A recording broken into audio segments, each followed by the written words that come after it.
আজকালকার দিনের মানুষের কাছে সোশ্যাল মিডিয়া কিন্তু বেশ একটা ইন্টারেস্টিং বিষয় হয়ে দাঁড়িয়েছে। প্রায় প্রত্যেকটা মানুষেরই সোশ্যাল মিডিয়াতে কোনো না কোনো অ্যাকাউন্ট কিন্তু রয়েছে। আর আজকের দিনে মানুষ ফেসবুক, হোয়াটসঅ্যাপ, ইউটিউবে বেশ কিছুটা করে সময় কাটায়। কেউ হয়তো কাজের জন্য, অথবা কেউ হয়তো এন্টারটেনমেন্টের জন্য। এই সোশ্যাল মিডিয়ার মধ্যে ফেসবুক কিন্তু বেশ জনপ্রিয়। আপনার আমার সকলেরই ফেসবুকে অ্যাকাউন্ট রয়েছে। আর এই ফেসবুক অ্যাকাউন্টে কিন্তু আমরা অনেক সময়ই চেনা অচেনা বহু মানুষের ফ্রেন্ড রিকোয়েস্ট পেয়ে থাকি, অথবা কখনো কাউকে পাঠিয়েও থাকি।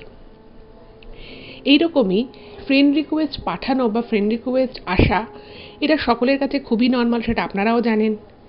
কিন্তু এইরকমই একটা ছেলের ফ্রেন্ড রিকোয়েস্ট একটি মেয়ের কাছে একবার এসেছিল।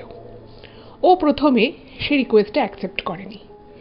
এর কিছুদিন পরে ওর যখন আবার চোখে পড়ে সেই ফ্রেন্ড রিকোয়েস্টটা, ওর বেশ ঠিকঠাক লাগে এবং ও সেটাকে অ্যাকসেপ্ট করে নেয়। অ্যাকসেপ্ট করার কিছুদিন পর থেকে ওই ছেলেটির সাথে ওই মেয়েটির টুকটাক খুব সামান্য, খুব সাধারণ কথাবার্তা শুরু হয়। এবং এরপরে সেই জায়গাটা যে কোন ভয়ঙ্কর দিকে চলে যায়, সেটাই আপনারা কিন্তু আজকের এই এপিসোডে জানতে পারবেন। দেখুন, আজকাল ফেসবুক, হোয়াটসঅ্যাপ এই ধরনের সোশ্যাল মিডিয়ায় অনেক কিছু যেমন ভালো হচ্ছে, তার সাথে কিন্তু অনেক স্ক্যামও হচ্ছে, অনেক ধরনের প্রতারণা চক্রও কাজ করছে।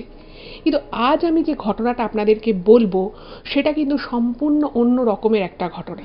এখানে কিন্তু কোনো টাকা পয়সা স্ক্যামের ব্যাপার নেই। এখানে একটা এমন ঘটনা ঘটেছিল যেটা, যিনি আজকে ঘটনাটা পাঠিয়েছেন তার জীবনকে কিন্তু তীব্রভাবে নাড়িয়ে দিয়ে গেছে।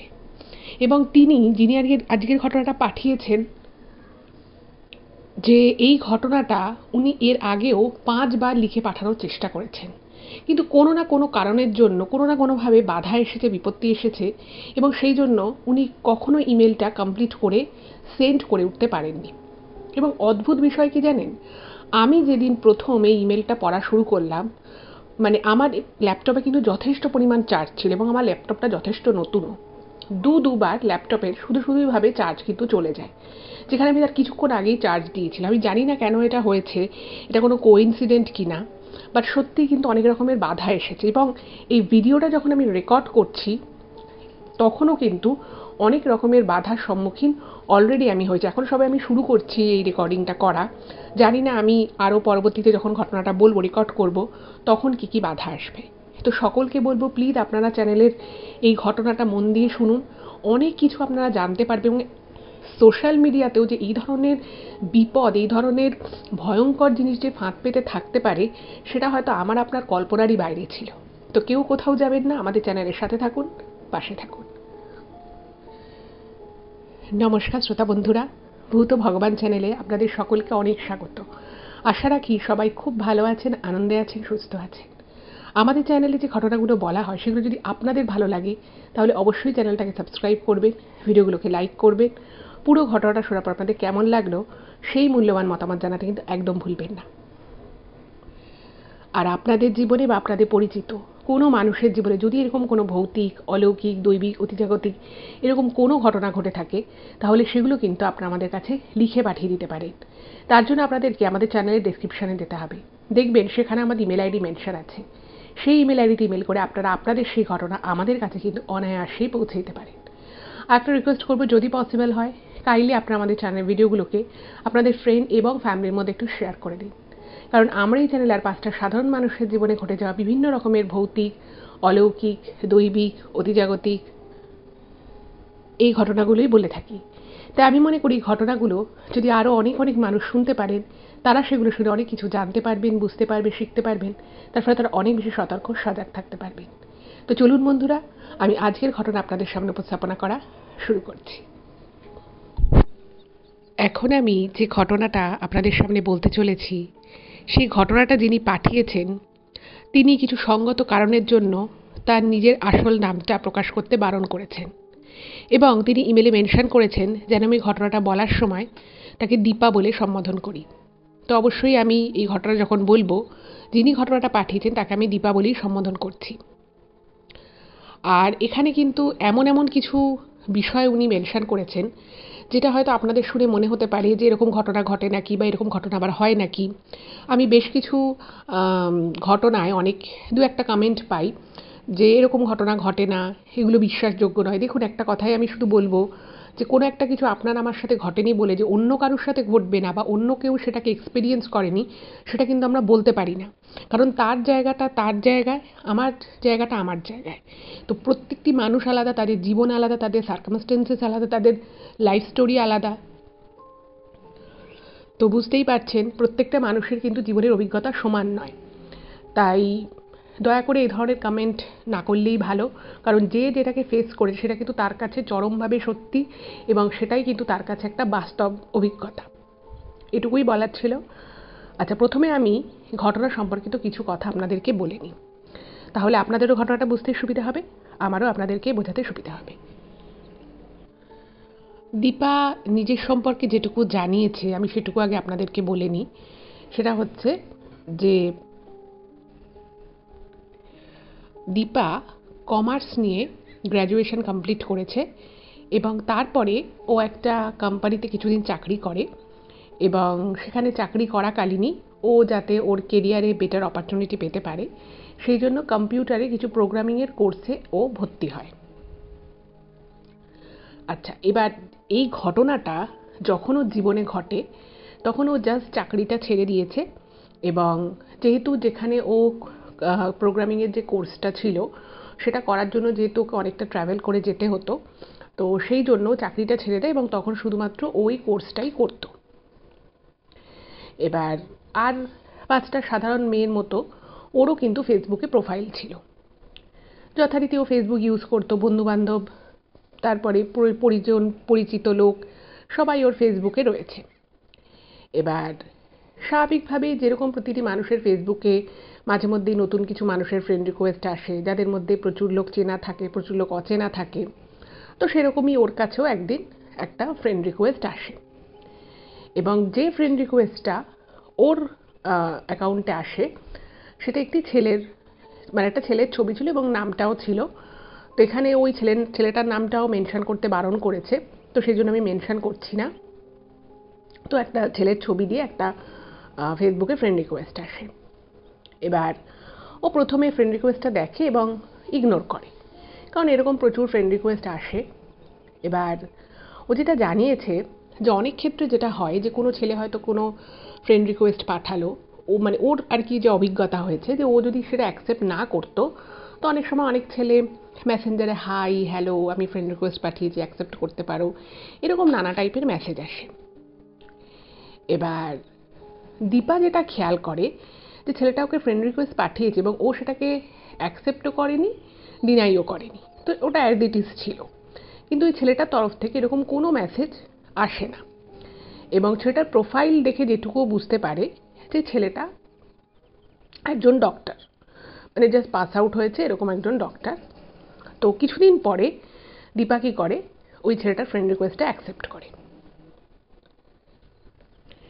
এবার দীপা যখন ওই ফ্রেন্ড রিকোয়েস্টটা অ্যাকসেপ্ট করে নেয় ফেসবুকে, তো ও ভেবেছিল যে হয়তো ছেলেটা ওকে হাই হ্যালো করবে বা ওর সাথে হয়তো যেচে পড়ে অনেক রকম কথাবার্তা বলবে। এবার এখনকার দিনে তো মোটামুটি মানে অনেকেরই ফেসবুক প্রোফাইল লক থাকে, তো এই ছেলেটারও কিন্তু প্রোফাইলটা লক ছিল, মানে ও খুবই বেসিক কিছু ইনফরমেশানই আগে দেখতে পেয়েছিল ফ্রেন্ড রিকোয়েস্টটা অ্যাকসেপ্ট করার আগের কথা বলছি। তো ও যখন ফ্রেন্ড রিকোয়েস্ট অ্যাকসেপ্ট করে তো তখন দেখছে যে ছেলেটা, মানে এটা কোনো ফেক প্রোফাইল অ্যাটলিস্ট নয়, এবং ছেলেটি একজন ডাক্তার, সে একটি মেডিকেল কলেজ থেকে পাস আউট হয়েছে এবং ঠিকঠাক প্রোফাইল। এবার সেই প্রোফাইল থেকে কিন্তু প্রথম 1 সপ্তাহ কোনো রকম হাই হ্যালো মেসেজ কিচ্ছু আসেনি। এবার এই ফ্রেন্ড রিকোয়েস্টটা অ্যাকসেপ্ট করে দীপাও ভুলে গেছে, দীপারও অত মনে মাথায় কিছু ছিল না, ও নিজের কাজকর্ম নিয়ে ব্যস্ত। তো একদিন হঠাৎ করে ছেলেটা ওকে একটা হাই লিখে পাঠায় মেসেঞ্জারে, ফেসবুকে। এবার হাই লেখার কিছুক্ষণ পরে, মানে ও আগেই দেখেছিল হাই লেখাটা, বাট ও অনেকক্ষণ পরে ইচ্ছে করেই একটা রিপ্লাই করে, এবং রিপ্লাই করার পরে ছেলেটার সাথে টুকটাক খুব খুব সাধারণ খুব বেসিক দু একটা কথা হয়, এবং তারপরে ছেলেটা ওকে জিজ্ঞেস করে যে কলকাতায় দেখবার মতো ভালো কি আছে, এবং এটা ওকে জিজ্ঞেস করে যে কলকাতায় ওর কোনো পরিচিত ডক্টর আছে কি না, এরকম টুকটাক কথাবার্তা জিজ্ঞেস করে যে ওর ফ্যামিলিতে কোনো ডক্টর আছে কি না বা ওর পরিচিত কেউ আছে কি না, কলকাতায় ভালো ভালো নামকরা নার্সিংহোম কি কি আছে, এরকম টুকটাক ইনফরমেশন ওকে জিজ্ঞেস করে। এবার দীপা একটা জিনিস বুঝতে পারে যে আর যাই হোক এই ছেলেটা মানে ফালতু টাইম পাস করার মতো ছেলে বা বেকার কথা বলা, বাজে কথা বলা, এরকম টাইপের ছেলেটা নয়। এবং দীপা যখন ছেলেটাকে জিজ্ঞেস করে তখন জানতে পারে যেটা, যে ছেলেটা সত্যিই একজন ডাক্তার। এবং আপনারা জানেন যে রাশিয়া ইউক্রেনের যখন যুদ্ধ হয় তো সেই সময় কিন্তু মানে ইউক্রেনে ইন্ডিয়া থেকে তথা পৃথিবীর বিভিন্ন জায়গা থেকে অনেকে কিন্তু ইউক্রেনে মেডিকেল পড়ার জন্য যায়। তো এই ছেলেটিও মানে ছেলেটার বাড়ি হচ্ছে অ্যাকচুয়ালি গুজরাটের বরোদায়। তো সেই ছেলেটিও এইচএস পাশ করার পরে ও ইউক্রেন চলে যায় মেডিকেল পড়তে, এবং সেখানে ওর বেসিক যে মেডিকেল কোর্স সেটা কমপ্লিট করে। তারপরে ও স্পেশালিস্ট হওয়ার জন্য আবার পড়াশুনো করছিল ইউক্রেনেই। এবার মাঝখানে যেহেতু এই রাশিয়া ইউক্রেনে যুদ্ধ হয় এবং ওরা ওখান থেকে ওদেরকে যখন ওয়ার্ন করা হয় যে এই হসপিটালটাও খুব একটা সেফ নয়, এটাও ছেড়ে চলে যেতে হবে, এবং ফরেন স্টুডেন্টদেরকে আগেই একটা ইন্টিমেশন দেওয়া হয় যে তোমরা চলে যাও। তো সেই সময় ওরা প্রথমে বাংকারে যায় এবং সেখান থেকে তারপর যে যার মতো করে যে যার দেশে ফিরে যায়। এবং পরবর্তী সময়ে ও খবর পায় যে ও যেখানে পড়তো সেই হসপিটালটাও পর্যন্ত একদম গুড়িয়ে দেওয়া হয়েছে। এবার বুঝতেই পারছেন যেই সময় আর কি ওরা জানতে পারে যে ওদেরকে রাতারাতি হস্টেল খালি করে দিয়ে চলে যেতে হবে, তো সবাই যে যেটুকু পেরেছে নিজেদের মানে ডকুমেন্টস, সার্টিফিকেটস, পাসপোর্ট, খুবই সামান্য এই ধরনের মানে বেসিক যেগুলো এসেনশিয়াল জিনিস যেগুলো নিতেই হবে সেইটুকু নিয়ে কিন্তু এরা সব বেরিয়ে আসে। এবং ছেলেটা ওখানে একটা স্পেশালিস্ট হওয়ার জন্য ফার্দার স্টাডিজ করছিল, বাট সেটা কিন্তু ওখানেই মানে একদম ওখানেই শেষ হয়ে যায়। তো ওরা ওরা আবার ইন্ডিয়া চলে আসে। এবার ইন্ডিয়া আসার পরে যেটা সমস্যা হয় যে ছেলেটা নতুন করে আবার ওকে কি করবে ইন্ডিয়াতে, সে কোথায় ভর্তি হবে, কোথায় আবার ও যে স্পেশালিস্টটা নিয়ে পড়াশুনো করছিল, যে স্পেশাল বিষয়টা নিয়ে সেটা নিয়ে আবার এখানে কি করে ভর্তি হবে, সমস্ত কিছু নিয়ে ও আবার খোঁজ খবর করা শুরু করে। ওর হোম টাউন হচ্ছে বরোদা। তো এই সব কথা ছেলেটা বলে, এবং দীপা যেটা বুঝতে পারে ছেলেটা অ্যাকচুয়ালি খুব মেধাবী ছেলে এবং প্রচণ্ড মানে পড়াশুনো, কেরিয়ার এই ওরিয়েন্টেড কথাই বেশি বলে, মানে 90% কথা শুধু এই নিয়ে। এবার দীপা কমার্স নিয়ে পড়াশুনো করেছে, ওর সায়েন্স ব্যাকগ্রাউন্ড নেই, আর ও যেটা জানিয়েছে যে ওর ফ্যামিলিতে কোনো ডাক্তারও নেই। তো ও সেদিক থেকে ওকে বিশেষ একটা কোনো ইনফরমেশান দিতে পারেনি, কিন্তু ওই কলকাতায় কোথায় কোথায় ভালো নার্সিংহোম আছে, ভালো হসপিটাল আছে, এই সব সম্পর্কে টুকটাক ও যেটুকু জানতো সেইটুকু ইনফরমেশান দেয়। এবার ওই ছেলেটার সাথে কথা বলে দীপার একটা জিনিস খুব ভালো লাগে যে ছেলেটা আর যাই হোক কোনো ফালতু ছেলে নয়, বা এরকম নয় যে ওকে 5টা মিথ্যে কথা বলছে বা দুটো এমনি ঠিকঠাক কথা বলার পরে কথা অন্যদিকে ঘুরে যাচ্ছে, এরকম একেবারেই নয়। তো ছেলেটা কথাবার্তা বলতে বলতে জানায় যেহেতু ও এইচএসের পরেই ইউক্রেন চলে যায়, তো ওর বন্ধু বান্ধব যারা যাদের সাথে ও বড় হয়েছে ছোট থেকে, যারা ওর সাথে পড়তো, তাদের সাথে ওর একটা পুরো ডিট্যাচমেন্ট তৈরি হয়ে যায়। এবং তারপরে ও অনেক বছর ইউক্রেনে ছিল, তো মাঝে মধ্যেও ইন্ডিয়া আসতো, কিন্তু সেই বন্ধুত্বর বা সেই যে একটা বন্ধুত্বের যে টান, সেই ব্যাপারটা কিন্তু কোথাও চলে যায়। এবং রাশিয়া ইউক্রেনের যুদ্ধ হওয়ার পরে ও যখন ইউক্রেন ছেড়ে এখানে চলে এলো, তখন দেখছো সমস্ত বন্ধুরা অলরেডি বিজি হয়ে গেছে, তারা কেউ চাকরি বাকরিতে ঢুকে গেছে বা কেউ বিজনেস করছে এই রকম।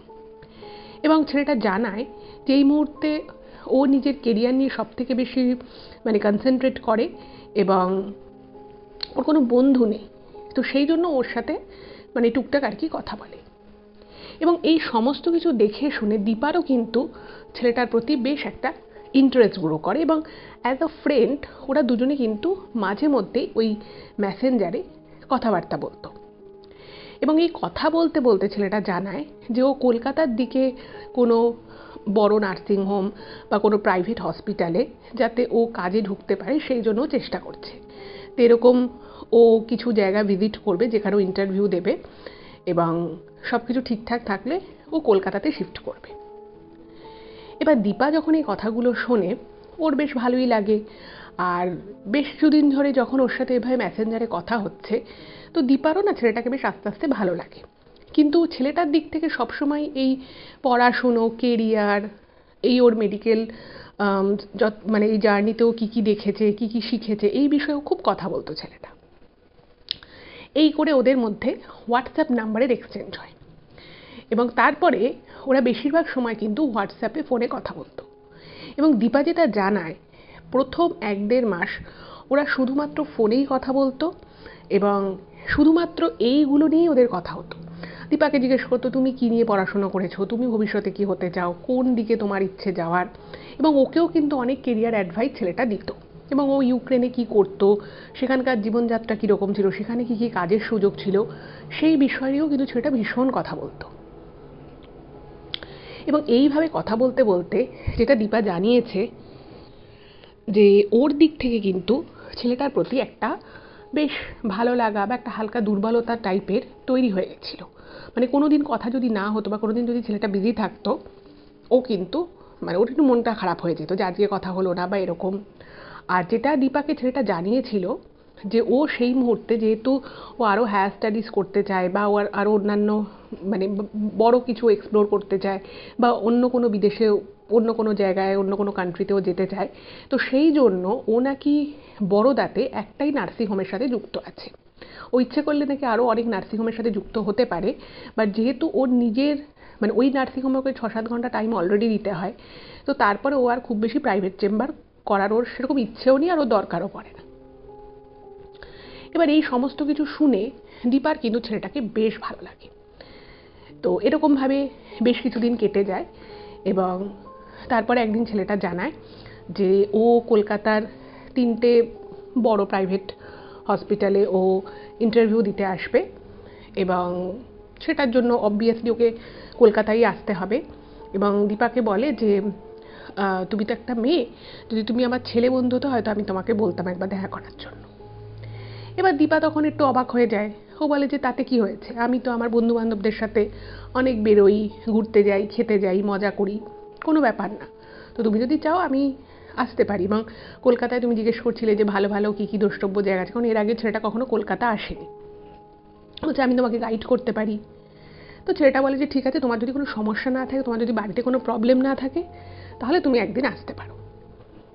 এবার এই যে কথাটা ছেলেটা বলে, এটা দীপার ভীষণ ভালো লাগে, যে আজকালকার দিনে যে ছেলেটা এত বছর বিদেশে থেকে এসেছে, সে ওকে এত সুন্দর করে মানে এত ভালোভাবে ওকে বলছে, এবং বলছে যে বাড়ি থেকে যদি কোনো অসুবিধে না থাকে তবেই তুমি এসো। এই বিষয়টা ওকে কিন্তু মানে ওর যাকে বলে কিছু ভয় না, যে কিছু কিছু জিনিস বা কিছু কিছু ব্যবহার মানুষের মানে হার্টকে টাচ করে যায়, দীপার ক্ষেত্রে কিন্তু ব্যাপারটা সেরকমই হয়। তো বললো যে না ঠিক আছে। ও ছেলেটা আজকে 3 দিনের জন্য আসছিল। তো প্রথম দিন দীপা বলে যে ঠিক আছে, আমি তোমার সাথে একটা জায়গা, যেটা কলকাতার একটা বেশ ভালো ক্যাফেতে ওরা দেখা করার প্ল্যান করে। এবার এই অবধি যে ব্যাপারটা হলো, এই অবধি কিন্তু ব্যাপারটা খুব সিম্পল ছিল। দীপা কিন্তু মানে স্বপ্নেও ভাবতে পারেনি যে ও যে ছেলেটির সাথে দেখা করতে যাচ্ছে, বা ও যে মন নিয়ে দেখা করতে যাচ্ছে, সেটা মানে ওর মনে না কোথাও কোনো কনফিউশন ছিল না। কারণ ছেলেটা ওকে যা যা বলেছে, মানে ও ইউক্রেনে যে মেডিকেল কলেজে পড়াশোনা করেছে, ও গুগল করে দেখেছে সেই মেডিকেল কলেজটা সত্যি একসময় এক্সিস্ট করতো, সব কিছুই মানে ঠিকঠাক লেগেছে। মানে সাবজেক্ট সম্পর্কে বলেছে, এই জিনিসগুলো পড়াশুনো হতো, এবং ও যতটুকু বুঝেছে এবং সেটাকে যখন ও ব্যাক চেকিং করেছে, নিজে হয়তো গুগল করে দেখেছে, তো দেখেছে যে ছেলেটা যা যা বলেছে সবই সত্যি, এর মধ্যে কোথাও কোনো মিথ্যে নেই। ফলে বুঝতেই পারছেন, একটা ভরসা বিশ্বাসের জায়গা কিন্তু দীপার মনে ওই ছেলেটির প্রতি তৈরি হয়ে গেছিল অলরেডি। এইবারে ওরা ঠিক করেছিল যে একটা ক্যাফেতে দেখা করবে। তো দীপার সাথে ফোনে কথা হচ্ছে, এবার কথা হতে হতে দীপা যখন মোটামুটি ক্যাফের কাছাকাছি চলে এসে, তখন আর 10-15 মিনিট মতো বাকি ক্যাফেতেও ঢুকবে। তো তখন ছেলেটা জানায় যে ও অলরেডি ক্যাফেতে চলে এসেছে। এবং যে টাইমে ছেলেটা ক্যাফেতে ঢোকে অ্যাকচুয়ালি ওরা কিন্তু ওই টাইমটাতেই ঠিক করেছিল ক্যাফেতে মিট করার। তো দীপার একটু বাজে লাগে যে ও ভাবে যে বাহ, ছেলেটা দেখো কত পাংচুয়াল, ও একদম টাইমে ঢুকে গেল, আমি 15 মিনিট লেট করছি। তো ও বলে যে দেখো আমি একটুখানি ট্রাফিকে ফেসে গেছিলাম, তুমি 10-15 মিনিটের মধ্যে ঢুকে গেছি। ছেলেটা বলে কোনো ব্যাপার না, তুমি আস্তে সুস্তে ধীরে সুস্থে এসো। এবং ওকে এটাও জিজ্ঞেস করে যে তুমি কি নেবে বলো, আমি অর্ডার করে রাখছি। মানে ভীষণই ভদ্র, খুবই আর কি কালচার্ড।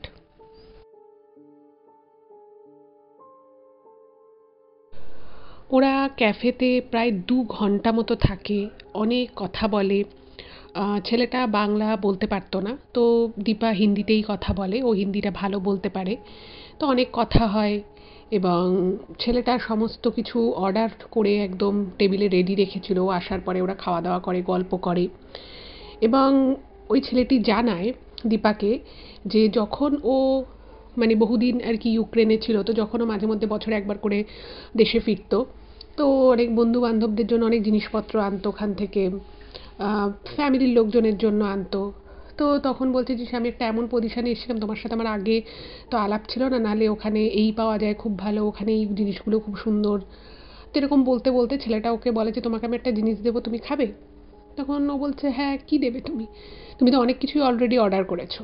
তো তখন বলে যে আম, ছেলেটা অ্যাকচুয়ালি খুব হেলথ কনসাস, ও যেটুকু আর কি বুঝতে পেরেছিল যে খুব সুইট, খুব সল্টি খাবার ছেলেটা খায় না। এবার বুঝতেই পারছে ছেলেটা নিজেই ডাক্তার, তো অবভিয়াসলি তার একটা নির্দিষ্ট রুটিন, কিছু রেস্ট্রিকশনস থাকবেই। তো ছেলেটা তখন বলে যে তুমি, মানে আপনারা হয়তো নাম শুনে থাকবেন, গোঁদ কা লাড্ডু বলে একটা লাড্ডু হয় একটা বিশেষ প্রকৃতির, যেই লাড্ডুটা কিন্তু নর্থের দিকে লোকজন বেশ খায়। মানে আমাদের বাঙালিদের মধ্যে গোঁদ কা লাড্ডু অতটা পপুলার নয়, আমরা ওই মিহিদানার লাড্ডু বা কেশর লাড্ডু এই ধরনের লাড্ডুগুলো খেতেই আমরা বেশি অভ্যস্ত। বাট ওই গোঁদ কা লাড্ডু যেটা খুব হেলদি হয়, মেইনলি ড্রাই ফ্রুটস দিয়ে, ঘি দিয়ে, তারপরে গোঁদ বলে একটা কোনো জিনিস আছে সেটা দিয়ে বানায়। তো সেই গোঁদ কা লাড্ডু ওর মা বানিয়ে দিয়েছিল। তো ও যখন ওখান থেকে এসছে গুজরাট থেকে, ওরকম স্ন্যাক্স হিসেবে একটা টিফিন কৌটো করে ভরে নিয়ে এসছে অনেকগুলো। তো এবার যেহেতু ছেলেটা দীপার সাথে দেখা করতে এসেছে, তো ও কী করেছে, ওই 4টে গোঁদ কা লাড্ডু নিয়ে এসেছে। নিয়ে এসে ওকে বলছে যে তুমি একবার ট্রাই করো, তুমি কি গোঁদ কা লাড্ডু খেয়েছো? তো দীপা বলেছে আমি নাম শুনেছি, বাট আমি কোনোদিনও খাইনি। তো ছেলেটা বলছে যে ট্রাই দিস। তো ও নিয়েছে, খেয়েছে, ওর খুব ভালো লেগেছে, পুরো ড্রাই ফ্রুটে ভরা, খুব সুন্দর খেতে। তো বলেছে যে আমার মা বানিয়েছে, আমি বেশ অনেকগুলো নিয়ে এসেছি, কারণ আমার কখনো খুব রাতের বেলা খুব খিদে পেয়ে গেল বা আমি কাজ করছি, তো তখন আমি স্ন্যাক্স হিসেবে এই গোঁদ কা লাড্ডুই খাই। এটায় কোনো আর্টিফিশিয়াল কোনো অ্যাডেড সুগার নেই, ফ্রুটসের যা সুগার আছে সেটা দিয়েই বানানো। তো ওর খুব ভালো লাগে এবং ছেলেটা একটা ছোট টিফিন কৌটো মতো করে নিয়ে এসেছিলো এবং ওকে বাকি 3টে লাড্ডু দিয়ে দেয়। ও বলে যে তুমি খেও। এবার ওর না ছেলেটাকে ভীষণ ভালো লাগে, মানে দীপা যেটা লিখেছে ইমেলে, যে প্রথম ও দেখা করতে গেছে ছেলেটার সাথে, ছেলেটা এত ভদ্র সভ্য, মানে ওর সাথে একটা নির্দিষ্ট ডিস্টেন্স মেনটেন করে কথা বলছে, ওরা এতক্ষণ গল্প করেছে, খুবই ভালো আর কি ব্যবহার। ওর ছেলেটাকে খুব ভালো লাগে। এবার ছেলেটা বলে যে অমুক নার্সিংহোমে গেছিলো, কথা বলেছে, অমুক প্রাইভেট হসপিটালে কথা বলেছে। এবং এরপরে আরও 2টো দিন চলে যায় এবং 2টো দিন ছেলেটা কলকাতাতেই ছিল। তো 2দিন পরে ওরা আবার মিট করার একটা প্ল্যান করে এবং প্রথমে ওরা ভিক্টোরিয়ার সামনে দেখা করে। তারপর সেখান থেকে ওরা একটা কলকাতার খুব ভালো, মানে একটা বাঙালি খাবারের যে রেস্তোরাঁ আছে, আমি নামটা বলছি না, তো সেই রেস্তোরাঁয় দীপা বলে যে আমি তোমাকে আজকে ট্রিট দেবো, তুমি কলকাতায় এসেছো আমার বন্ধু, তো আমি তোমাকে একদম অথেন্টিক বাঙালি খাবার খাওয়াবো। এবার আর ওই যে টিফিন কৌটোটা ওকে দিয়েছিল, তো দীপা বাড়িতে গিয়ে ওই লাড্ডুটা খেয়েছে আরও, এবং ওই কৌটোটা যাতে ওকে ফেরত মানে খালি না দিতে হয়, তো সেই জন্য ও কী করেছে, দীপা নিজের হাতে পায়েস বানিয়ে একদম সুন্দর ঘন পায়েস করে ওই টিফিন কৌটোটা ওকে ফেরত দিয়েছে। আর ও মানে ছেলেটা তো মানে বলছে যে হ্যাঁ আমি তোমার সাথে যাব, কিন্তু আমি কিন্তু পেটা করব। তো দীপা বলছে না, আমি আজকে পে করব এবং তোমাকে আমি অথেন্টিক মানে বেঙ্গলি কুইজিন খাওয়াবো। তো তারপরে ওরা একটু ভিক্টোরিয়ার সামনে ঘোরাফেরা করে ওই রেস্তোরাঁয় যায় এবং সেখানে সেদিনও ওরা প্রায় 2 ঘন্টা মতো সময় কাটায়।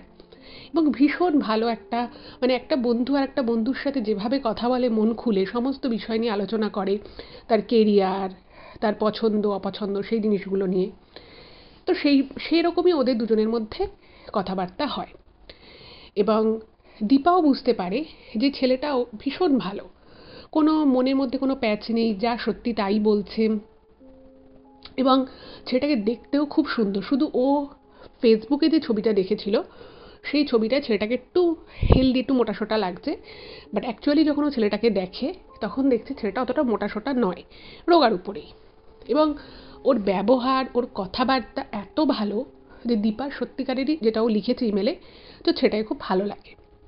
এবং ছেলেটাও ওকে যে পরিমাণ সময় দিয়েছিল এবং যেভাবে ওর সাথে কথাবার্তা বলে, তাতে দীপা একটা জিনিস বুঝতে পারে যে কোথাও হয়তো ছেলেটারও ওকে ভালো লেগেছে। এরপরে সেদিন খুব কথাবার্তা হয় এবং সেদিন ছেলেটা ওকে একটা খাবার দেয়। সেই খাবারটা হচ্ছে আমাদের অবশ্যই বাঙালি খাবার না, সেটাও একটা গুজরাটি খাবার, তো একটু ভাজা টাইপের। কিন্তু ছেলেটা বলে যে এটা অনেক কম তেলে ওর মা কীভাবে কীভাবে নাকি বানিয়েছে। এবং সেই খাগড়া টাইপের একটা, মানে মোটা পাঁপড় জাতীয় একটা জিনিস ওকে দেয়।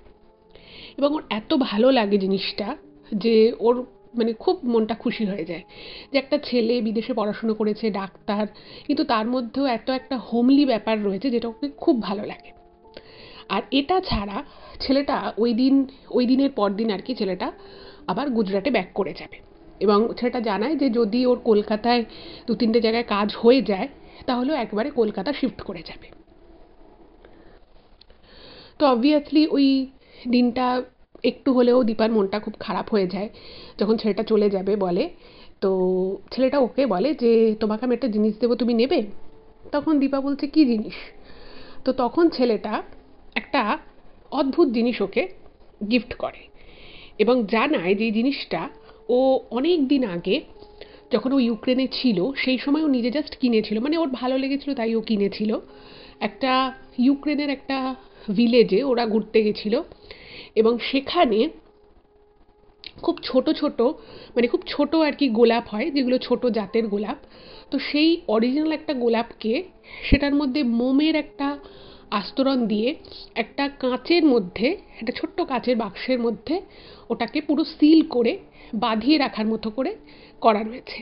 মানে একটা কাচের ছোট্ট শোপিস, যেটা বিভিন্ন দিক থেকে আলো মানে প্রতিফলন হবে, এবং তার মধ্যে যে গোলাপটা রয়েছে সেই গোলাপটা নাকি একটা অরিজিনাল গোলাপ। তো জিনিসটা দেখে ওর খুব ভালো লাগে এবং ও সেটা কিনে এনেছিল। এবং ও নাকি ওই জিনিসটা অলওয়েজ ওর ব্যাগে রাখতো। এবার যেহেতু সেই দিন ও চলে যাবে, তার পরের দিন আর কি, সেদিন ওর সাথে ওর লাস্ট দেখা। তো ছেলেটা বলে আমি যদি তোমাকে এই জিনিসটা দিই তুমি কি খুব কি খারাপ লাগবে তোমার, তুমি কিছু মনে করবে? তো ও না ওই জিনিসটা দেখে ওর এত ভালো লাগে, এত সুন্দর দেখতে জিনিসটা, ও ওটা নিয়ে নেয়।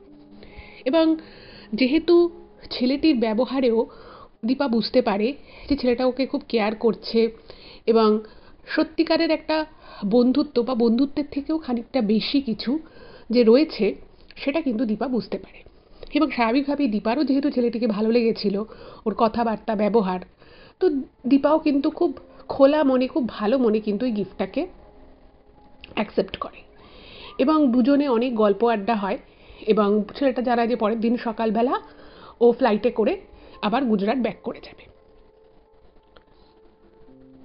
এবং যখন ছেলেটার পরের দিন সকালবেলা ওকে ফোন করে, মানে ও বুঝতে পারছে ছেলেটা একটু মনটা খারাপ লাগছে, কবে আবার দেখা হবে কি হবে না। তো ছেলেটা নিজেই বলে যে আবার খুব তাড়াতাড়ি আমি কলকাতায় আসবো এবং অবশ্যই আমাদের দেখা হবে, আমরা আবার একটা ভালো টাইম স্পেন্ড করব। খুব ভালো লাগে আর কি, কিন্তু মনটাও একটু দীপার খারাপ হয়ে যায়। যাই হোক, তো ছেলেটার ফ্লাইট ছিল মোটামুটি ওই 10:30-11টা নাগাদ। তো ছেলেটা বলে যে আমি ফ্লাইট থেকে নেমে তোমাকে একবার জানাবো, তারপরে আমাকে একবার, যেহেতু ছেলেটা গুজরাটে ওর যেখানে আর কি থাকে সেখানে ও একটা জায়গায় একটা নার্সিং হোমে ও বসে, তো বলে যে আমাকে একবার যেতে হবে, তো আমি তোমাকে রাতে ফোন করব। তো ও বলে ঠিক আছে, কোনো ব্যাপার না, তুমি রাতেই ফোন করো।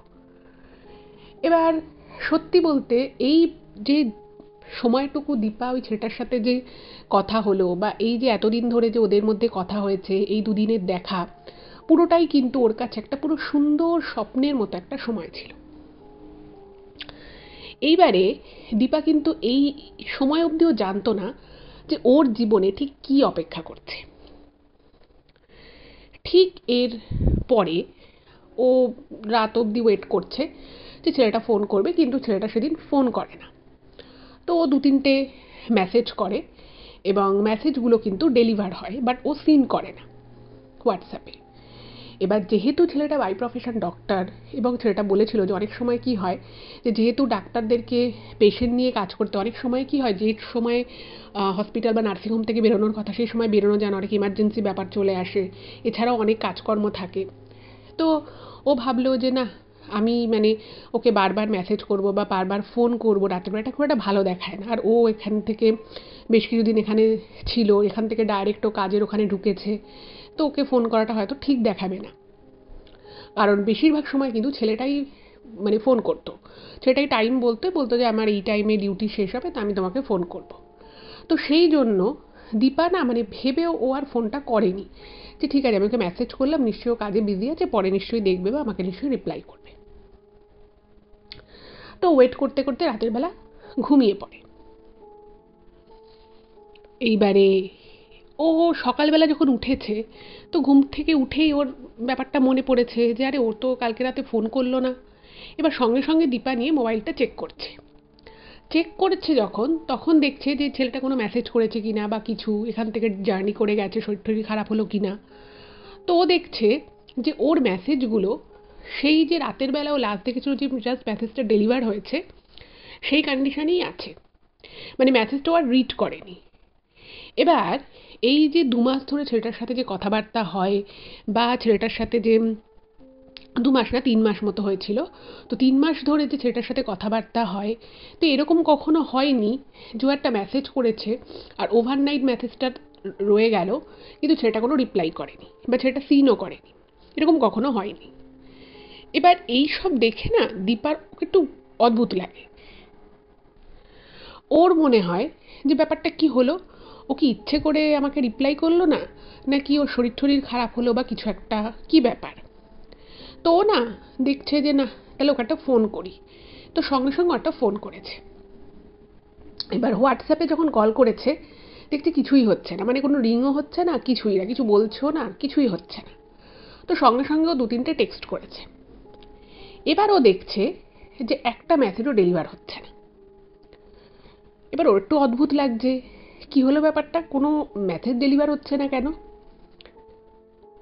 এর ঠিক পরের মুহূর্তে ও না ভাবছে যে ব্যাপারটা কি হলো, আমি কি তাহলে একটু ওয়েট করব, ও নিশ্চয়ই আমাকে ফোন করবে। তো আরও 2-3টে টেক্সট করেছে। এবার ও ভাবলো যে ঠিক আছে আমি একটুখানি মেসেঞ্জারে দেখি, ফেসবুকে, কারণ ছেলেটার সাথে যখন ওর আস্তে আস্তে ফোনে কথা শুরু হলো বা হোয়াটসঅ্যাপে কথা শুরু হলো, তখন কিন্তু ওরা হোয়াটসঅ্যাপ আর এমনি ডাইরেক্ট কলেই বেশি কথা হতো, মেসেঞ্জারে সেরকম আর কথা হতো না। এবার যেহেতু ও দেখছে যে মেসেঞ্জারে কোনোভাবেই মানে হোয়াটসঅ্যাপের আর কি মেসেঞ্জারে সেখানে কোনোভাবেই কথা হচ্ছে না, ফোন করলে ছেলেটা মানে কিছুই হচ্ছে না, তো ও তখন দুপুর অবধি ওয়েট করে বিকেল নাগাদ ও ফেসবুকটা খোলে। আর এর মধ্যে এমনি দীপা যেটা লিখেছে যে ওর একটু মনটা খারাপ ছিল যে ছেলেটা চলে গেল, আবার কবে দেখা হবে না হবে, তার মধ্যে এরকম কখনো হয়নি যে ছেলেটার এতক্ষণ অবধি ওর মেসেজ না দেখে থাকবে। তো এইবার যেটা হলো, ও যখন মানে ফেসবুকটা খুললো, ফেসবুক খুলে যখন ছেলেটার প্রোফাইলের মানে ওর যে মেসেঞ্জারে, তো সেখানে যখন গেল, হঠাৎ করেই একটা জিনিস দেখে ও না পুরো আঁতকে ওঠে। এবার আপনারা ভাবছেন যে কী এমন জিনিস দেখে ও ফেসবুকে আঁতকে উঠলো, তো সেটা হলো ও ফেসবুকটা যখন খুলেছে ছেলেটাকে মেসেঞ্জারে মেসেজ করবে বলে, ও দেখছে যে ওই যে ছবিটা, ছেলেটার যে প্রোফাইল পিকচারটা, সেই প্রোফাইল পিকচারটা সরে গেছে, মানে যে প্রোফাইল পিকচারটা আর কি ও ছেলেটার দেওয়া ছিল সেটা নেই, তার বদলে অন্য আর একটা ছবি রয়েছে এবং সেই ছবিটা ছেলেটারই ছবি এবং সেটা রিসেন্ট ছবি। মানে ওই যে বলেছিলাম যে ও ছবিতে দেখেছো ছেলেটা একটুখানি মোটা সোটা, কিন্তু ও যখন সামনে থেকে ছেলেটাকে দেখে সেটা কিন্তু রোগার উপরে। তো দেখছে যে ছেলেটার ওই রোগার উপরে রিসেন্ট ছবি এবং ছবির সামনে একটা ক্যান্ডেল রাখা, ক্যান্ডেলটা জ্বলছে এবং নিচে ছোট করে লেখা রেস্ট ইন পিস। এই ছবিটা যখন ও দেখে ওর না মানে হাত থেকে ফোনটা পড়ে যায়, ও যেটা লিখেছে ইমেলে, ওর হাত থেকে ফোনটা পড়ে যায়। এবং এই যে যে কদিন ছেলেটা এখানে ছিল বা ওর সাথে যখন কথাবার্তা হতো, বেশিরভাগ ক্ষেত্রেই না মানে ওদের হোয়াটসঅ্যাপে বা এমনি ডাইরেক্ট কলে কথা হতো। ফলে ও রিসেন্ট 5-6 দিন আগে অবধিও ওর যতটুকু মনে আছে যে এই ছবিটা অ্যাটলিস্ট ছিল না। এবার ও ভাবছে যে এই ছবিটা মানে চেঞ্জ হলো কখন, আর কে চেঞ্জ করলো। আর হঠাৎ করেই এরকম ওই ছেলেটার রিসেন্ট ছবি চেঞ্জ হয়েছে, এবং যেটা দেখাচ্ছে যে প্রোফাইল পিকচারটা 12 ঘন্টা আগে চেঞ্জ হয়েছে। এবং তাতে ও দেখছে যে এভাবে রেস্ট ইন পিস লেখা, ওর ছবির সামনে একটা ক্যান্ডেল জ্বলছে। ও ভাবছে এটা কি কোনো ইয়ার্কি করছে। তারপরে ভাবছে যে ও যতটুকু ছেলেটার সম্পর্কে জানে বা ছেলেটা যতটুকু জানিয়েছিল, যে ছেলেটা একমাত্র ছেলে, ওর কোনো দাদা বা ভাই এরকম কেউ নেই। আর একেবারে হুবহু ওরই মতো দেখতে একটি ছেলের ওরই প্রোফাইলের ছবি থাকবে, তা আবার নিচে রেস্ট ইন পিস বলে লেখা, এটা কি করে সম্ভব। এবং ও না সঙ্গে সঙ্গে আবার ছেলেটাকে ফোন করে, ফোনটা মাটিতে পড়ে যায় এবং সেখান থেকে কুড়িয়েও ছেলেটাকে ফোন করে। এবার ও যখন ফোনটা করেছে তখন ও শুনতে পাচ্ছে ফোনের ওপার থেকে অপারেটর সার্ভিস থেকে বলছে যে নাম্বারটা এক্সিস্ট করে না, বলছে নাম্বার ডাজন্ট এক্সিস্ট। সঙ্গে সঙ্গে ও হোয়াটসঅ্যাপ করছে, হোয়াটসঅ্যাপে দেখছে যে ওর কোনো মেসেজ ডেলিভার হচ্ছে না। মানে আদৌ এবার ও ভাবলো যে কোনোভাবে যদি ওর নাম্বারটা থেকে মেসেজ হয়তো ডেলিভার হচ্ছে না, ওর সঙ্গে সঙ্গে ওর বাড়ির অন্য ফোনে যে হোয়াটসঅ্যাপ ছিল সেই নাম্বার থেকে ও নাম্বারটা নিয়ে সেভ করে সেখান থেকেও মেসেজ করার চেষ্টা করছে। অদ্ভুতভাবে দেখছে যে অন্য নাম্বার থেকে ফোন করলেও সেমই বলছে যে নাম্বারটা এক্সিস্ট করে না, এবং হোয়াটসঅ্যাপের ক্ষেত্রেও দেখছে মেসেজ ডেলিভার হচ্ছে না, মানে ওই নাম্বারে কোনো হোয়াটসঅ্যাপ এক্সিস্টই করে না। এইবার না ওর প্রচণ্ড ভয় লেগে যায় এবং ও প্রচণ্ড প্যানিক অ্যাটাকের মতো ওর চলে আসে। মানে যে মানুষটাকে ওর আস্তে আস্তে ভালো লেগে গেছিল, যার সাথে ও এত কথা বলল, কদিন আগেও দেখা হলো, হঠাৎ করে এক রাতের মধ্যে এমন কি হয়ে গেল যে সমস্ত কন্ট্যাক্ট বন্ধ হয়ে গেল। এবং অদ্ভুত বিষয় হচ্ছে যে ওর বাড়িতে যে কটা ফোন ছিল সমস্ত ফোন থেকে ফোন করছে, কিন্তু কোনোভাবেই কিন্তু ও মানে ফোনটা যে নাম্বারটা আর কি ফোন করছে সেটা এক্সিস্টই করে না বলছে। এবারে বুঝতেই পারছেন যে এই মেয়েটা একটা কীরকম অদ্ভুত একটা পরিস্থিতির মধ্যে পড়ে গেল। এবারে ও ছেলেটার নাম সারনেম জানতো, তো ও কী করছে যে ও ভাবছে যে আচ্ছা তাহলে ও কি আমাকে কোনোভাবে ব্লক করে দিয়েছে বা আমার নাম্বার হয়তো কোনোভাবে ব্লক করে দিয়েছে। তো এই সব চিন্তা করে ও কি করলো, ও ফেসবুকে গিয়ে ওর নাম সারনেম দিয়ে সার্চ করে দেখছে যে অন্য কোনো প্রোফাইল আছে কিনা। কিন্তু ওই ছেলেটার ছবি দেয়া বা ওই ছেলেটার সেম নামে প্রচুর প্রোফাইল থাকলেও কোনো প্রোফাইলে কিন্তু ওর ছবির সাথে ম্যাচ করছে না। এবার ও ভাবছে যে কী এমন ঘটনা, সত্যিই কোনো দুর্ঘটনা ঘটে গেল। এবং ও ভাবছে যদি দুর্ঘটনা ঘটেও গিয়ে থাকে, এত তাড়াতাড়ি কেউ কারোর ফোন নিয়ে মানে কোনো একটা যদি এরকম ঘটনা ঘটে, এরকম কোনো খারাপ ঘটনা যদি সত্যি সত্যি ওর কিছু হয়ে গিয়ে থাকে, তাহলে রাতারাতি ওর ফোন নিয়ে কেউ ওর প্রোফাইলটা চেঞ্জ করে দেবে, প্রোফাইল পিকচার চেঞ্জ করে দেবে, সেটা তো সম্ভব নয়। এবার ও কী করলো, ও মানে না মানে ও যেটা লিখেছে যে ওর মনে হলো মানে ও একটা এমন সিচুয়েশনের মধ্যে পড়ে গেল যেন ও পুরো মানে ওর পায়ের নিচ থেকে মনে হয় যেন ওর মাটি সরে গেল। মানে দেখুন এই সম্পর্কটা কিন্তু কোনো প্রেম ভালোবাসা সেরকম সম্পর্ক কিন্তু সেই অর্থে ছিল না। দুবার দেখা হয়েছে, খুব ভালো সময় ওরা স্পেন্ড করেছে, ভালো গল্প করেছে বন্ধুর মতো।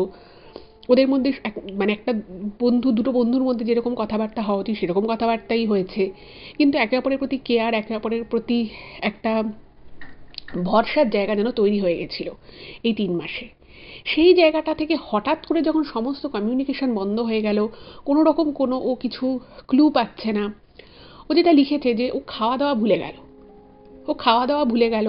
ও কী করতো, নিজের ঘরে খাবারটা নিয়ে আসতো এবং ওর খেতে ইচ্ছে করতো না, খাবারটা ফেলে দিত, যেটা ওর বাড়ির লোক কিন্তু জানতেও পারতো না। এবার 4-5 দিন যখন এরকম হয়ে যায়, কোনো কমিউনিকেশন করতে পারছে না, তখন ও ভাবে যে ঠিক আছে, ওর তখন মাথায় একটা বুদ্ধি আসে। ওকে ওই যে আর কি হসপিটালের সাথেও গুজরাটে যুক্ত ছিল সেই নামটাকে একবার বলেছিল। তো গুগল থেকে সেই প্রাইভেট হসপিটালের নামটা বার করে সেখানকার কন্ট্যাক্ট নাম্বার জোগাড় করে এবং জোগাড় করে সেখানে ফোন করেও যে এই নামের ডক্টর কি এখানে বসছেন, মানে এরকম করে একটা এনকোয়ারি করে একটা ফোন করে। এবং ফোন করার পরেও যেটা জানতে পারে যে ওই নামের কোনো ডাক্তার ওইখানে বসে না, মানে আগেও বসতো না। এবার একবার নয়, ও ভেবেছে যে হয়তো ফোনটা রিসিভ করছে সে হয়তো জানে না। ও 2-3বার ফোন করে এবং 2-3বার ফোন করার পরে ও কিন্তু সেম অ্যান্সারই পায় যে ওই নামের কোনো ডাক্তার বসে না।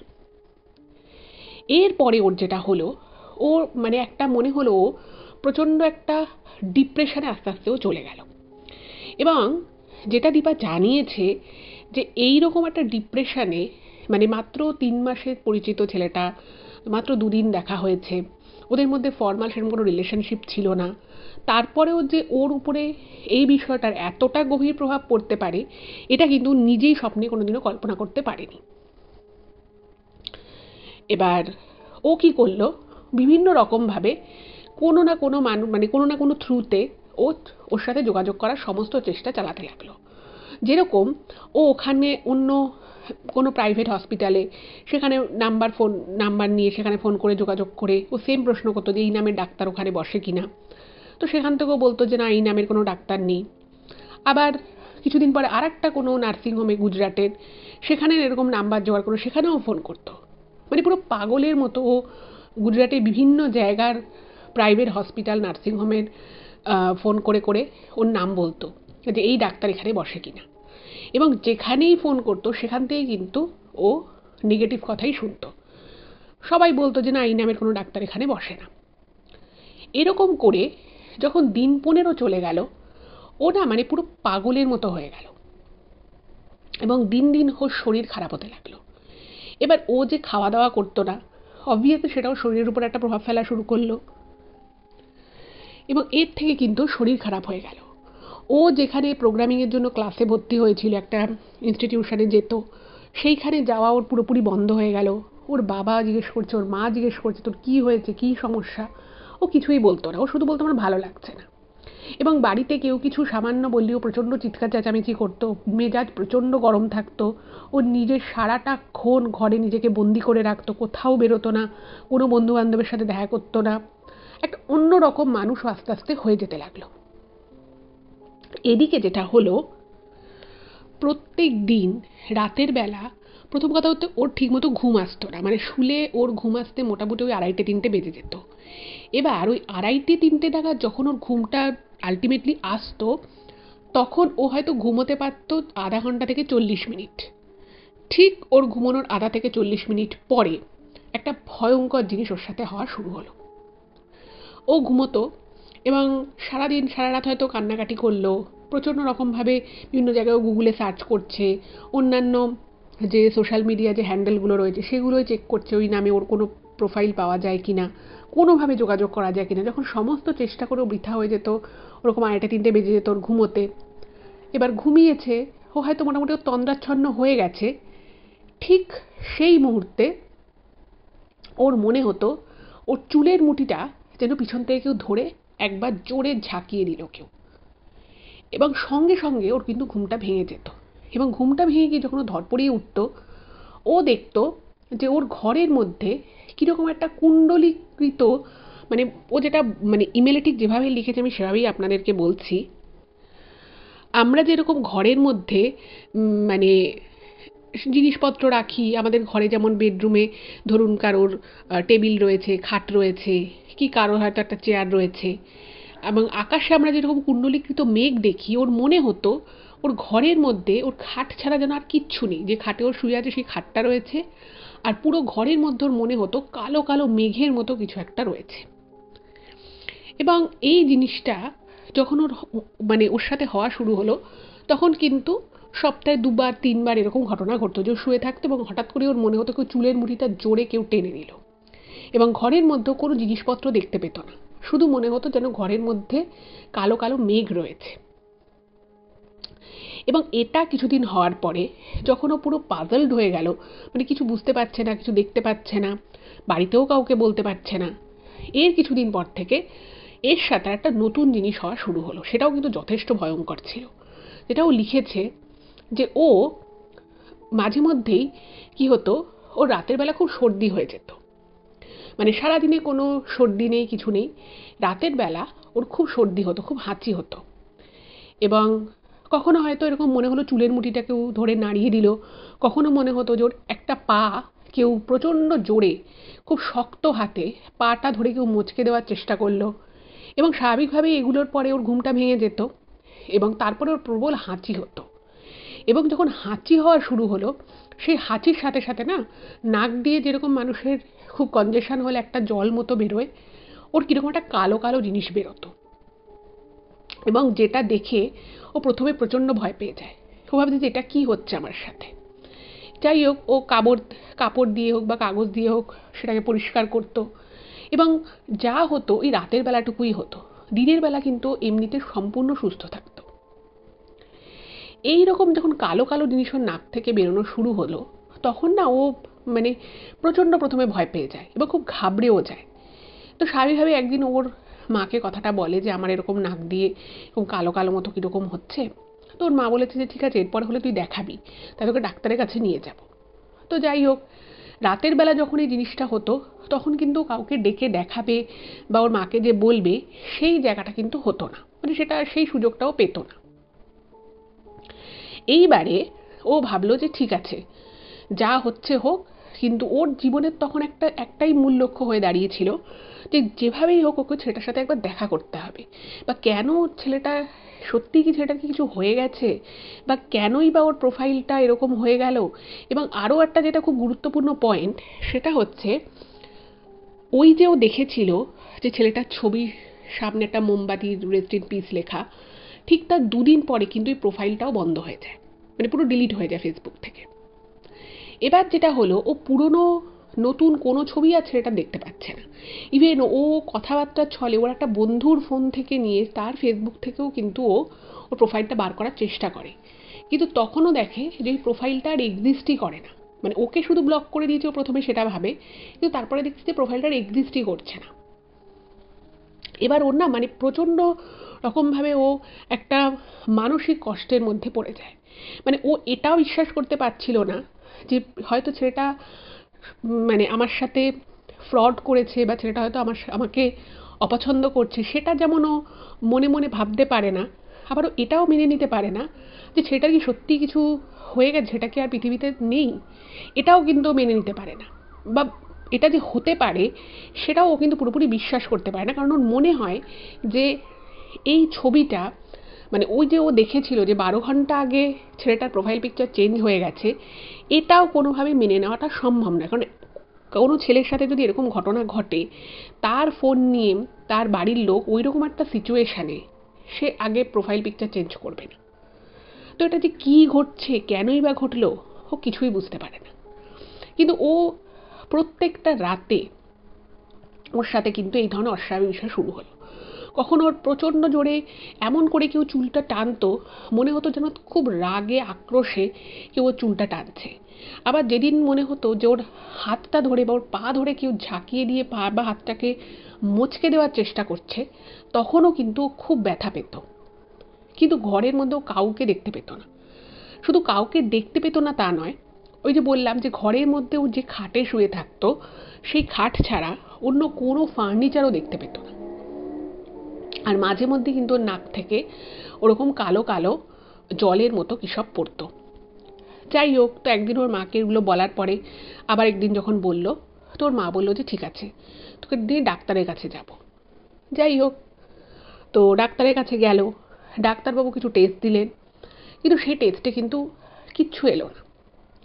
এবং ও যেটা জানিয়েছে যে ও মানসিক দিক থেকে না একটা এমন সিচুয়েশানে চলে গেছিলো যে রাতের বেলা ঘুম হচ্ছে না, কিছু খেতে ওর ভালো লাগতো না। মানে বাড়িতে হয়তো ওর মা ওর পছন্দের খাবার বানিয়েছে, ওর খেতে ভালো লাগতো না। যে মেয়েটা এত নিজের কেরিয়ার সম্পর্কে ভাবতো, নিজের কেরিয়ার নিয়ে চিন্তাভাবনা করতো, সেগুলো নিয়ে ওর ভাবতে ভালো লাগতো না। সব সময়ই মনে হতো যে নিজের ঘরে চুপচাপ অন্ধকারে বসে থাকি। আর প্রত্যেকটা রাতে ওর সাথে যে ধরনের ঘটনা ঘটতো, কোনো দিন মনে হতো যে ও ঘুমিয়ে আছে, ওর হঠাৎই মনে হতো ওর ঘুমের মধ্যে কেউ যেন ওর গালে ঠাস করে একটা চড় মারল। মানে ধরুন কেউ ঘুমিয়ে আছে, সে যদি ফট করে তাকে যদি গালের একটা চড় মারা হয়, তার তো অবভিয়াসলি ঘুমটা ভেঙে যাবে এবং সে তো বুঝতে পারবে। কিন্তু সেই জিনিসটার পরে ও কিন্তু ঘরে কাউকে দেখতে পেত না। আর এইগুলো নিয়ে না ওর বাড়িতেও কারোকে কিছু বলতো না, কারণ ওর নিজেরও মনে হতো যে এগুলো বিশ্বাসযোগ্য নয়। কিন্তু ওর সাথে যে প্রতি রাতেই ঘটনাটা ঘটছে, এইটা না ও আর মেন্টালি মেনে নিতে পারতো না। তার জন্য ও নিজে যেটা জানিয়েছে, বহুবার ওর মনে হয়েছে যে ও ছাদ থেকে একবার লাফাবে, বা কখনো ওর মনে হয়েছে যে কোনো ট্রেন লাইনে ও চলে যাবে। এরকম অনেক ধরনের উল্টোপাল্টা ভাবনা চিন্তা ওর মনে আসতো, কিন্তু কোনো কারণে সেই বিষয়টাও কিন্তু এক্সিকিউট করতে পারতো না। কিন্তু তার মানে এটা নয়, ও যেটা লিখেছে, যে ওর বাঁচার মানে ইচ্ছেটাও চলে গেছিল। ও এরকম কোনো কাজ হয়তো করে উঠতে পারতো না, ওর হয়তো সাহসে কুলোতো না, কিন্তু ও এটাও মানে বুঝতে পারতো যে ও এইভাবে বেশি দিন আর বাঁচতে পারবে না। আর প্রত্যেকটা মুহূর্তে ও মানে কারোকে যদি শুনতো যে সে গুজরাট গেছে, বা কোনো বন্ধুর বন্ধু গুজরাটে কাজ করে বা কিছু, ও সবাইকে জিজ্ঞেস করতো, তুমি এই ছেলেটাকে চেনো, তুমি এই ছেলেটাকে চেনো, এইরকম।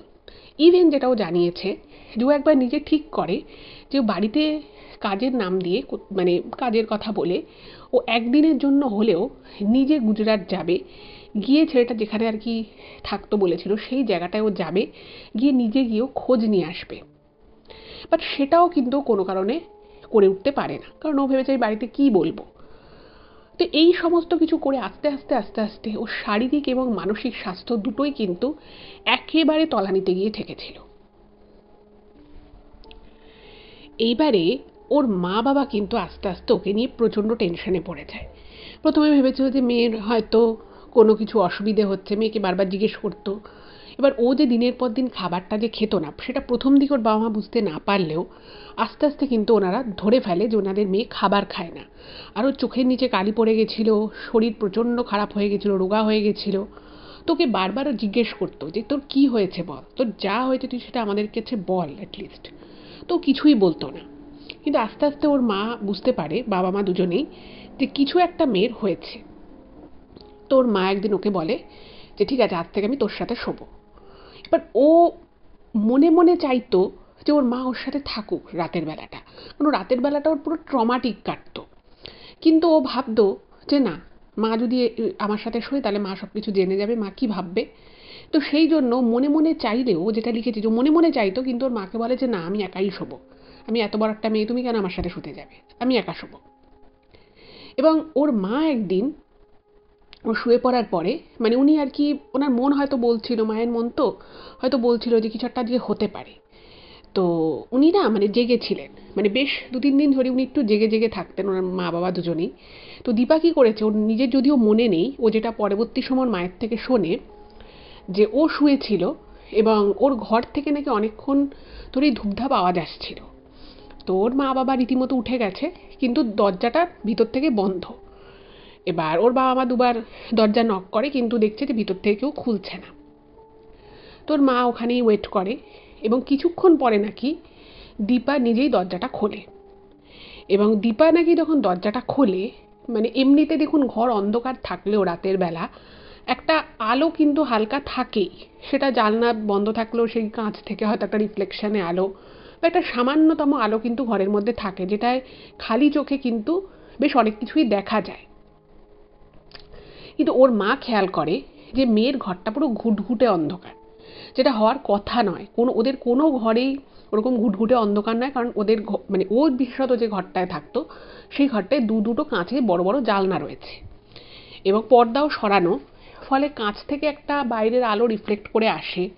কিন্তু ওর মা দেখে ওর মেয়ের ঘরটা পুরো ঘুটঘুট করছে অন্ধকার, এবং ও নাকি মানে যে সে, যদিও এটা দীপা লিখেছে যে ওর কিছু মনে নেই, দীপা নাকি একটা পুরুষ কণ্ঠে, একদম পুরুষ কণ্ঠে কিছু একটা বলছে, যেটা না বাংলা না হিন্দি, মানে এমনই একটা ভাষা, যে ভাষাটা ওর বাবা মা এর আগে কোনোদিন শোনেনি, এবং তার মানে বোঝা তো দূরের কথা।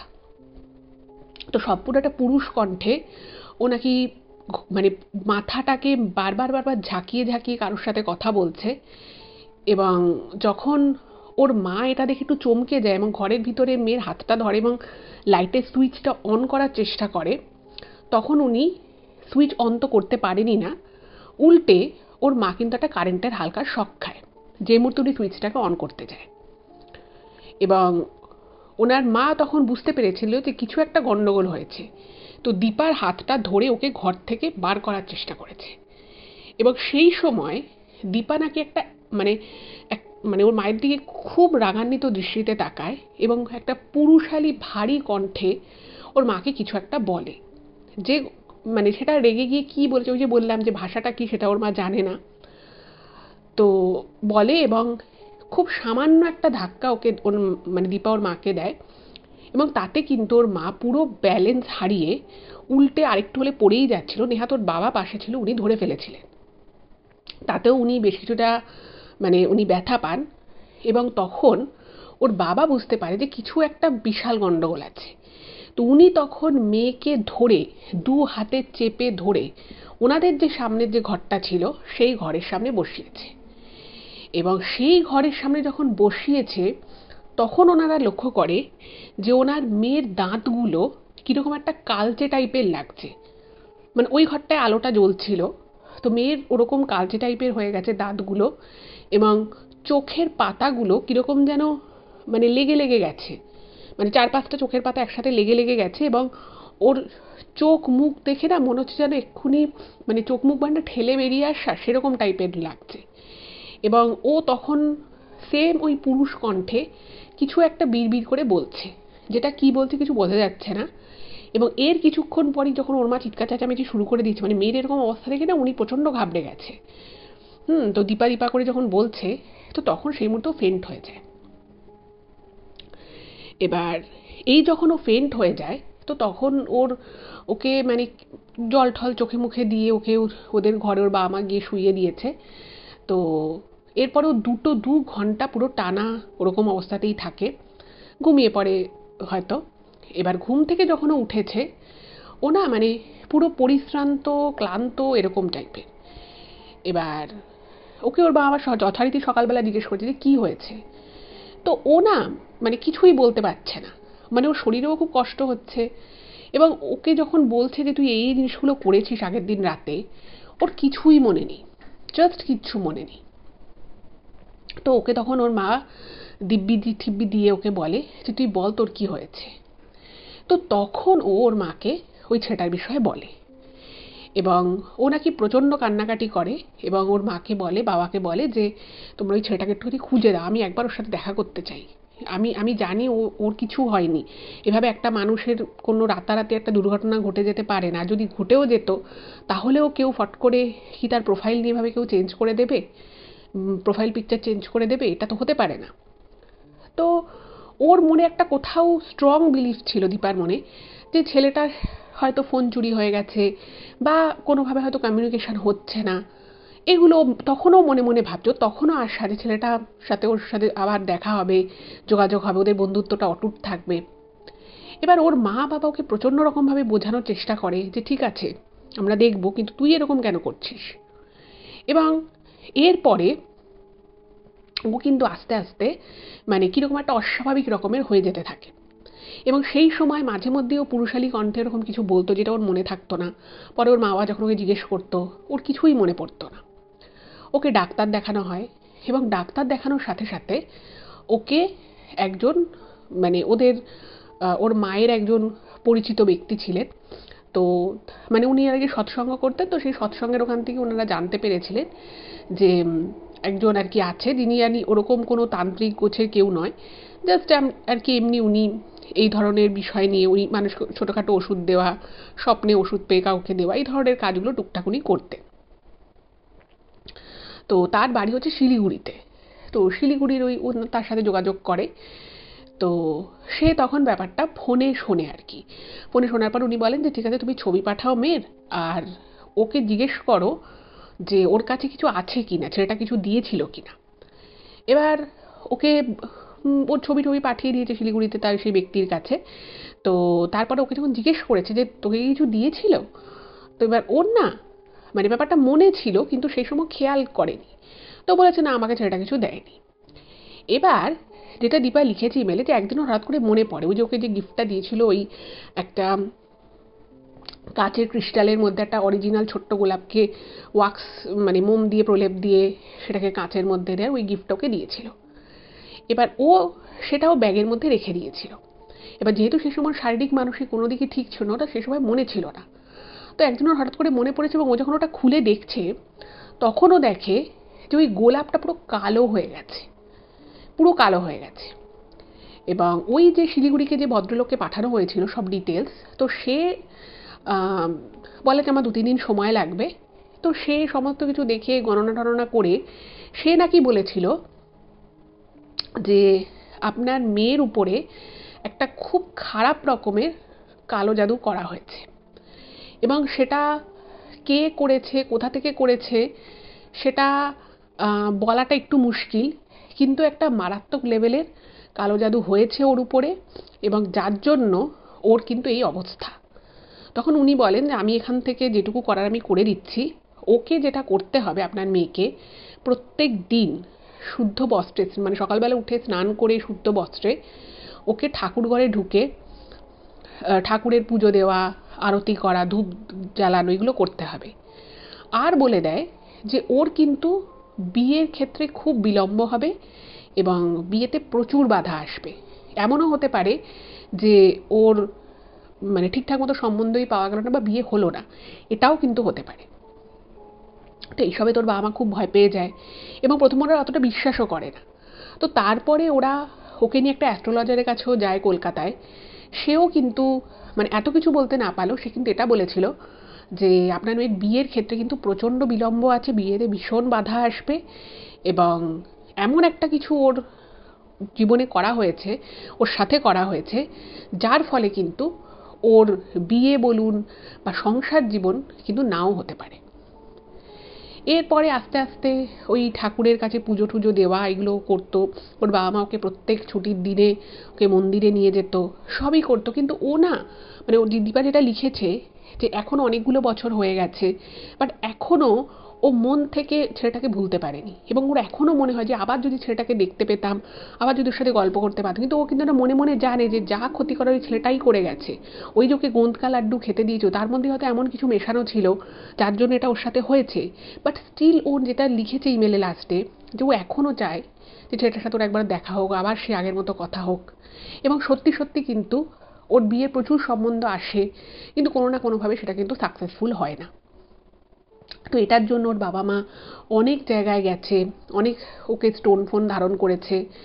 তো এখন অবশ্যই চেষ্টা চলছে, হয়তো খুব তাড়াতাড়ি ওর বিয়েও হয়ে যাবে, হয়তো খুব সুখী হবে। কিন্তু মনে ওর যে মানসিক যে প্রভাবটা পড়েছে সেইটা কিন্তু ওর আজও রয়ে গেছে। হ্যাঁ, এখন হয়তো ওই ঘুমের মধ্যে চুল টেনে ধরছে কেউ, কেউ হয়তো চড় মারছে, এই জিনিসগুলো পুরোপুরি বন্ধ হয়ে গেছে, কিন্তু ওই ট্রমাটা যেন ওর মধ্যে রয়ে গেছে। এবং ওই সেই 2টো দিন যে ওর সাথে ছেলেটার সাথে যে দেখা করেছিল, কেনই বা ছেলেটা ওর সাথে দেখা করলো, কেনই বা ছেলেটা হঠাৎ করে সমস্ত কিছু থেকে সরে গেল, কেনই বা ওর ক্ষতিটা করলো, সেটা কিন্তু আজও অজানা। তাই আমি সকলকে বলবো, সোশ্যাল মিডিয়ায় যা দেখবেন সেটা কোনো ছেলের দেখুন, মেয়ের দেখুন, কোনো কিছুই যে চোখ বন্ধ করে বিশ্বাস করা যায় সেটা কিন্তু নয়। আর এই ধরনের ফ্রেন্ড রিকোয়েস্ট অ্যাকসেপ্টের ক্ষেত্রে বা কথা বলার ক্ষেত্রে কিন্তু ভীষণই সাবধানতা অবলম্বন করা প্রয়োজন। এটুকুই বলার ছিল, এবং আমি আশা রাখবো দীপার পরবর্তী জীবন খুব ভালো হবে, খুব আনন্দের হবে, এবং ও খুব ভালো থাকুক, সেটাই চাই। আপনাদের কেমন লাগলো অবশ্যই জানাবেন। আপনাদের যদি কোনো মতামত থাকে সেটাও কিন্তু কমেন্টে জানাতে পারেন। অবশ্যই দীপা এই ঘটনাটা শুনবে এবং আপনাদের কমেন্টগুলো নিশ্চয়ই ও পড়বে। তো কিছু বেনিফিট যাতে ওরও হতে পারে সেজন্য আপনারা কিন্তু কোনো কমেন্ট করলেও করতে পারেন। ভালো থাকবেন, দেখা হবে আবার পরবর্তী এপিসোডে। নমস্কার।